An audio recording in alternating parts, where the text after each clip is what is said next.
اس کی بے چینی دور کر کے اس کو آرام کی موت دے گا۔ اللہ تعالیٰ نے بے چینی اور تکلیف کا احساس بھی جسم کے دفاعی نظام کو متحرک کرنے کے لیے پیدا فرمایا ہے۔ یہ اپنی ذات میں بیماری بھی ہے اور شفا کا محرک بھی۔ اگر یہ دونوں باتیں نہ ہوں تو جسم کی توجہ مقابلے کے لیے بیدار ہی نہ ہو۔ میں نے ایک مریضہ کو آرسینک 1 لاکھ اس حالت میں دی کہ ڈاکٹر بالکل مایوس ہو چکے تھے اور درد کم کرنے والی دوائیں بھی بند کر دی گئی تھیں، کیونکہ ان دواؤں سے اس مریضہ کو بے چینی بہت زیادہ ہوتی تھی۔ اس کے بعد وہ جتنی دیر بھی زندہ رہیں بہت اطمینان اور سکون سے وقت کاٹا۔ گویا آرسینک موت کا سبب نہیں بنتی، ہاں البتہ موت آ گئی ہو تو آخری لمحوں کو آسان بنا دیتی ہے۔ آرسینکم کے مریض کا سارا جسم ٹھنڈا ہوتا ہے اور گرمی پہنچانے سے آرام محسوس ہوتا ہے، لیکن معدے اور سر کی تکلیفوں میں سردی آرام دیتی ہے۔ بیماری ایک حالت سے دوسری حالت میں بدلتی رہتی ہے۔ سر میں درد ہو تو دباؤ سے آرام محسوس ہوتا ہے۔ مریض کو شدید متلی اور قے کا رجحان بھی پایا جاتا ہے۔ اس کے علاوہ جو خاص باتیں ہیں وہ یہ ہے کہ معین وقت سے بیماری کا لوٹ آنا، یہ بھی آرسینکم کی ایک خصوصیت ہے۔ اگر کوئی درد شقیقہ میں مبتلا ہو، تکلیف میں سردی سے آرام پائے، 7 یا 14 دن کے معین وقفے سے درد کا دورہ ہو تو غالب امکان ہے کہ وہ آرسینکم کا مریض ہوگا۔ اگر ایسے مریض کو کسی اور دوا سے دبا دیا جائے اور بروقت صحیح تشخیص نہ ہو سکے تو بعض اوقات یہ درد مستقل طور پہ ٹھہر جاتا ہے یا جوڑوں کے درد میں تبدیل ہو جاتا ہے۔ اگر جوڑوں کا صحیح علاج کیا جائے تو درد اثر نو سر کی طرف منتقل ہو جائے گا۔ اس صورت میں آرسینکم دینے سے وہ درد ٹھیک ہو جائے گا اور دوبارہ جوڑوں کی طرف منتقل نہیں ہوگا۔ بعض اوقات عورتوں کے رحم کی بیماریاں ذہنی بیماریوں میں تبدیل ہو جاتی ہیں۔ اگر کسی دوا سے ماہانہ نظام ٹھیک ہو جائے لیکن بے چینی، تہمات یا موت کا خوف اور پاگل پن کی علامات ظاہر ہونے لگیں تو یہ اچھا سودا نہیں۔ اگر آرسینک کی علامات ہوں تو آرسینک دینے سے یہ سب بیماریاں ایک دفعہ دور ہو جائیں گی۔ ناک میں سوزش ہو جائے، خارش محسوس ہو، چھینکیں آنے کا رجحان ہو، ناک سے پانی کی طرح پتلی رطوبت بہے اور گلے کے گلینڈز اگر سوج جائیں تو ان علامتوں میں بھی آرسینکم کی نشاندہی ہوتی ہے۔ 30 طاقت میں مریض کو کچھ دن استعمال کروائیں گے تو انشاءاللہ بہت جلدی افاقہ دے گی۔ اس کے علاوہ بات کرتے ہیں دل کی۔ آرسینکم دل کے لیے بھی اچھی دوا ہے۔ کیسے؟ اس کی وضاحت بھی آپ سن لیں۔ اس کے مریض کی نبض باریک ہوتی ہے مگر باوجود کمزوری محسوس کرنے کے نبض میں تیزی اور تناؤ پائے جاتے ہیں۔ ایکونائٹ اور بیلاڈونا کے مریض کی نبض بھرپور اور کاربوویج کے مریض کی نبض بالکل کمزور اور نرم ہوتی ہے، ذرا سا زور سے دبانے سے غائب ہو جاتی ہے۔ یہ بنیادی فرق یاد رکھیں تو نبض کے ذریعے مریض کی شناخت آسان ہو جائے گی اور آپ صحیح دوا تک بآسانی پہنچ جائیں گے۔ اس طرح کی کیفیت ہارٹ اٹیک کے مریض کو بھی ہوتی ہے۔ ہارٹ اٹیک کے مریض کی جب آپ نبض چیک کریں گے تو وہ اگر کمزور ہوگی اور اس میں تناؤ محسوس ہوگا تو آرسینک اس کو دیں گے تو انشاءاللہ وہ اس کیفیت سے بہت جلدی باہر آ جائے گا۔ عموماً ہارٹ اٹیک کے ہاسپٹلس میں ہم نے پیشنٹ دیکھے ہیں جو اکثر شکایت کرتے ہیں یا ڈاکٹر بتاتے ہیں کہ آپ کے مریض کی نبض یا دل رسپانس نہیں کر رہا۔ جب رسپانس نہیں کر رہا کا لفظ ساتھ آ جائے تو آپ آرسینکم پر، کاربوویج پر 2 ادویات ایسی ہیں جن پر آپ لازمی غور کریں۔ ان 2 ادویات کے دینے سے مریض کا دل رسپانس کرے گا، انشاءاللہ ہارٹ اٹیک کی کیفیت سے مریض بہت جلدی واپس آ جائے گا۔ اس صورت میں مریض کا بلڈ پریشر کافی لو ہوتا ہے۔ مریض کا بلڈ پریشر لو ہونا، دل گھبرانا اور نبض کا یا دل کا رسپانس نہ کرنا آرسینکم، ڈیجیٹیلس اور کاربوویج میں بہت آسانی سے کور کیے جا سکتے ہیں۔ گینگرین کے تکلیف دہ مرض میں بھی جب اعضاء گلنے سڑنے لگتے ہیں تو آرسینکم بہت اہمیت رکھتی ہے، جیسے کہ لیکسس اہمیت رکھتی ہے، سکیل کار میڈیسن اہمیت رکھتی ہے۔ آرسینکم کا درجہ بہت اونچا ہے۔ میرے تجربے میں یہ بات آئی ہے کہ جہاں ڈاکٹروں نے گینگرین کے خطرے کی وجہ سے اعضاء کاٹنے کا قطعی فیصلہ کر لیا تھا، وہاں مریض نے میرے کہنے پر آرسینکم 200 یا اونچی طاقت میں استعمال کی اور خدا تعالیٰ کے فضل سے گینگرین کی جو علامتیں ظاہر ہو چکی تھیں وہ سرے سے غائب ہو گئیں۔ ایک نوجوان کا ہاتھ مشین میں آ کر کچلا گیا، اس کے زخم مندمل نہیں ہوئے اور بگڑ کر گینگرین میں تبدیل ہو گئے۔ ڈاکٹر نے مایوس ہو کر پہلے انگوٹھا اور پھر بازو کٹوانے کا مشورہ دیا۔ میں نے اس کے لیے آرسینکم CM تجویز کی اور ہفتہ 10 دن کے بعد دہرانے کو کہا۔ چند ہفتوں کے بعد اس نے بتایا کہ درد تو ہے لیکن سیاہی رفتہ رفتہ سرخی میں تبدیل ہو رہی ہے۔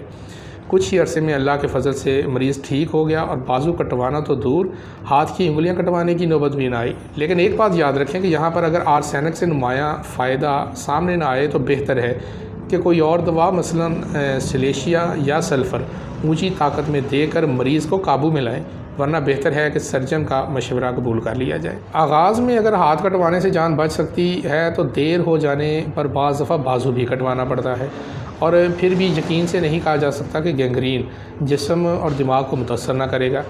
عام ناسوروں میں جو گہرے ہوں اور ہڈی کو بھی کھا رہے ہوں تو آرسینکم سے زیادہ کالی آیوڈائڈ یا آرسینکم آیوڈائڈ بہترین کام کرتی ہیں۔ آرسینکم کی جو بیماریاں ہوتی ہیں یہ دن یا رات کو 12 بجے کے بعد شدید ہو جاتی ہیں، یہ ٹائمنگ یاد رکھیں۔ رات کو مرض میں اضافہ ہو جاتا ہے اور مریض خوف محسوس کرتا ہے اور اکیلا رہنا پسند نہیں کرتا۔ تکلیف بہت بڑھ جائے تو کسی کی موجودگی بھی فائدہ نہیں دیتی۔ آرسینکم کے مریض کے جسم میں جگہ جگہ سوزش کی علامات ملتی ہیں، خواہ وہ بیرونی ہو یا اندرونی۔ آنکھ میں بھی آرسینکم کے مریض کی سوزش بہت نمایاں ہوتی ہے اور ساری آنکھ پر اثر انداز ہوتی ہے، لیکن کالی کار میں یہ سوزش اوپر کے چھپر تک محدود ہوتی ہے۔ آرسینکم کے مریض کے چہرے پر بھی بعض دفعہ وقت سے پہلے بڑھاپے کے آثار نمایاں ہو جاتے ہیں۔ یہ علامت سارسپریلا اور چینینم آرس میں آرسینکم کے مقابلے میں زیادہ پائی جاتی ہے۔ اگر پروسٹیٹ گلینڈز، گردے اور مثانے کی بیماریوں میں آرسینکم کی علامات موجود ہوں لیکن آرسینکم اکیلی کافی نہ ہو تو فاسفورس اس کی ہیلپنگ میڈیسن ثابت ہوگی۔ دونوں کو یکے بعد دیگرے دینا میرے تجربے کے مطابق بہت مفید ہے۔ آرسینکم کے مریض کی بے چینی بعض دفعہ پاگل پن میں تبدیل ہو جاتی ہے، خودکشی کا رجحان پیدا ہو جاتا ہے اور مریض اس وہم میں مبتلا ہو جاتا ہے کہ میری بخشش کے دن گزر چکے ہیں۔ اس طرح کی ذہنی کیفیت میں آرسینکم ایلبم بہترین کام کرتی ہے۔ اونچی طاقت میں 1 سے 2 خوراکیں دیں گے تو مریض کی کیفیت بدل جائے گی۔ اس کے علاوہ ایسی مریضہ کی جس کی ماہواری کا علاج کیا جائے، جس کا زیادہ خون آتا ہو تو اس کی بیماری بظاہر دب جاتی ہے مگر رحم کے اندر سڑاند یا سڑاؤ کے آثار پیدا ہو جاتے ہیں اور مستقل طور پہ بدبودار لیسدار مادہ یا خون کے لوتھڑے نکلنے لگتے ہیں۔ اس طرح دیگر اخراجات کو بھی علاج کے ذریعے بند کیا جائے تو بہت خطرناک اثرات ظاہر ہوتے ہیں جو بعض اوقات ذہنی بیماریوں پہ ختم ہوتے ہیں۔ سارے جسم میں دردیں اور بے چینی پیدا ہوتی ہے اور جسم میں زہریلے مادے جمع ہونے لگتے ہیں جن کے اخراج کی کوئی صورت نہیں ہوتی اور گردوں پر بہت برا اثر ڈالتے ہیں۔ ایسی صورت میں ضروری ہے کہ اخراجات کو دوبارہ جاری کیا جائے۔ اس میں آرسینکم بہت اچھی میڈیسن بنتی ہے، اخراجات کو جاری کر دے گی۔ اس کے علاوہ سلفر اور پائروجینم 200 طاقت میں ملا کر دینا رحم کے جو اخراجات یا تعفن زدہ جو بھی مادہ اس کے اندر ہوگا اس کو خارج کرنے کے لیے یہ 2 ادویات استعمال کی جاتی ہیں۔ آرسینکم ایلبم کی بیماریوں میں تکرار پائی جاتی ہے، خاص معین مدت کے بعد مرض دوبارہ واپس آ جاتا ہے۔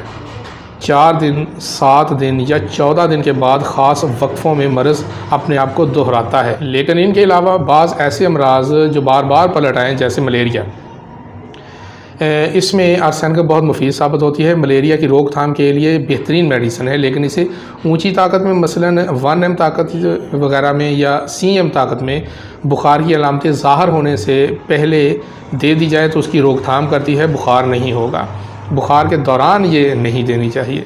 ہاں، اگر بخار کی علامتیں آرسینک کا مطالبہ کریں تو بخار کے حملوں کے درمیان جب پہلے بخار کا زور ٹوٹ چکا ہو یا ٹوٹ رہا ہو تو اس وقت آرسینک بے دھڑک دی جا سکتی ہے۔ اس کے علاوہ یاد رکھیں کہ خشک دمے میں، جیسے کہ میں نے پہلے بھی بتایا ہے، آرسینکم اچھا کام کرتی ہے اور اس دمے میں بھی اچھا کام کرتی ہے جس کا تعلق دل کی کمزوری سے ہو۔ دل کی بیماریوں سے آرسینک کا ایک گہرا تعلق ہے۔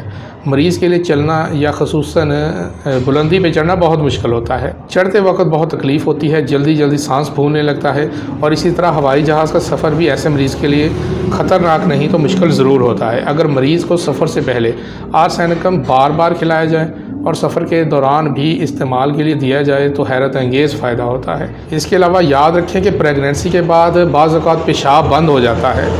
اس میں اگرچہ کاسٹیکم اولین دوا ہے لیکن اس کی ناکامی کی صورت میں آرسینکم کو موقع دینا چاہیے۔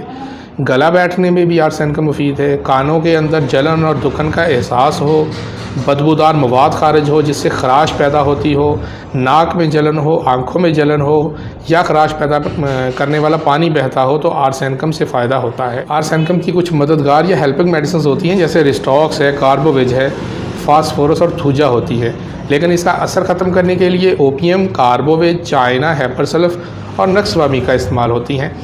آرسینکم میڈیسن کی ڈوز یا پوٹینسی دینے کی اگر ہم بات کریں تو آپ اس کی سب سے پہلے مریض کو 30 طاقت میں یہ میڈیسن استعمال کروائیں۔ بازار سے 30 طاقت کی میڈیسن لے کے آئیں اور ایک گھونٹ پانی کے اندر تقریباً 8 سے 10 قطرے آپ بالغ مریض کو دیں اور بچوں کو 2 سے 4 قطرے استعمال کروائیں۔ صبح دوپہر شام آپ دے سکتے ہیں۔ مرض کی کیفیت کے حساب سے اس کی پوٹینسی ہائی کر سکتے ہیں اور کیفیت کے لحاظ سے اس کی پوٹینسی کو آپ بار بار بھی دہرا سکتے ہیں۔ آرسینکم کی وہ علامات جو سب سے نمایاں ہیں ان میں تشویش، بے سکونی، تکالیف کا سردی سے بڑھنا، صبح 1 بجے سے 2 بجے اور دوپہر 1 بجے سے 2 بجے کے درمیان تکالیف کا بڑھنا، پیاس کے ساتھ گھونٹ گھونٹ پانی پینا، تکالیف کا مقررہ وقت پہ آنا، یہ خاص طور پر نوٹ کرنے والی بات ہے۔